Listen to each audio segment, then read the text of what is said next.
అందరికి నమస్తే అండి. పుష్ప బ్లాగ్స్కి స్వాగతం. ఈరోజు మన వీడియోలో కేవలం 5 నిమిషాలలో వామాకు బజ్జీలు చాలా ఈజీగా ఎలా చేయాలో చూద్దామండి. చాలా హెల్తీ అండ్ టేస్ట్ రెసిపీ అండి ఇది. మరి ఎలా చేయాలో చూసేద్దామా? ఓకే అండి, వీడియోకి వెళ్ళిపోదాం. ముందుగా మనం ఒక బౌల్లో 1/2 కిలో శనగపిండి వేసుకోవాలి. ఇందులో 2 ఎగ్లను పగలగొట్టి వేయాలండి. ఎగ్ వేయడం వల్ల వామాకు బజ్జీలు చాలా టేస్ట్గా ఉంటాయి.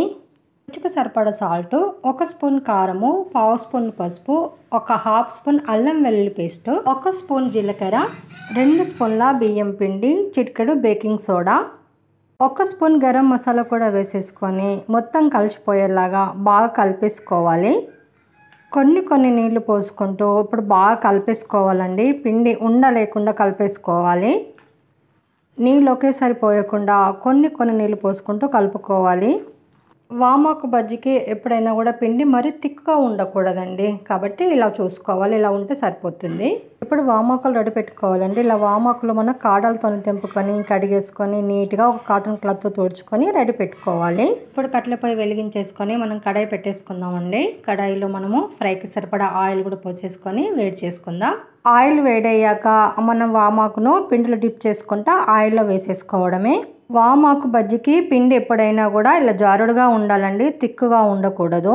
అలాగే మనము వామాకు బజ్జీ పిండి కలిపేటప్పుడు వాము వేయకూడదండి, ఎందుకంటే వామాకే మనకు ఆ ఫ్లేవర్ని ఇస్తుంది కాబట్టి ఎక్స్ట్రా వాము అవసరం లేదు. చూడండి మన బజ్జీలు ఎంత బాగా పొంగుతున్నాయో, సూపర్గా పొంగుతాయండి. టేస్ట్ కూడా అదిరిపోతుంది. అలాగే చాలా హెల్తీ కూడా ఈ వామాకు బజ్జీలు. ఇలా 2 వైపులా టర్న్ చేసుకుంటూ మంచిగా కాల్చుకోవాలండి. బంగారు వర్ణం వచ్చేంత వరకు కాల్చుకోవాలి. బజ్జీలు అయితే బాగా ఫ్రై అయినాయండి. ఇప్పుడు మనము జాలిగంటలోకి తీసేసుకుందాం.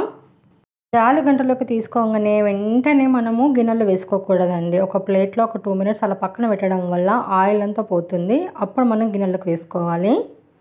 అంతే అండి, చాలా సులువుగా మనం 5 నిమిషాలలో వామాకు బజ్జీలు రెడీ చేసుకోవచ్చండి. ఇది ఇన్స్టెంట్ రెసిపీ అండి. అప్పటికప్పుడు ఇంట్లో ఉన్న వస్తువులతోనే వేసుకోవచ్చు. చాలా సులువుగా చేసేసుకోవచ్చు. ఒకసారి వామాకు బజ్జీలు ఈ విధంగా వేసి చూడండి, చాలా రుచిగా ఉంటాయండి. తప్పకుండా మీకు నచ్చుతుంది. అలాగే రెసిపీ ఎలా వచ్చిందో కూడా కామెంట్ చేయడం మర్చిపోకండి. ఇదండి ఈరోజు మన వీడియో అయితే మీకు నచ్చిందని అనుకుంటున్నాను. నచ్చితే మాత్రం లైక్ చేయండి, షేర్ చేయండి, మన ఛానల్ సబ్స్క్రైబ్ చేసుకోండి ప్లీజ్ అండి, సపోర్ట్ చేయండి. అలాగే ఇలాంటి మంచి వీడియోల కోసం, విలేజ్ వంటల కోసం, ఈజీ అండ్ సింపుల్ రెసిపీస్ కోసం మన ఛానల్ ఫాలో అవ్వండి. Thank you for watching.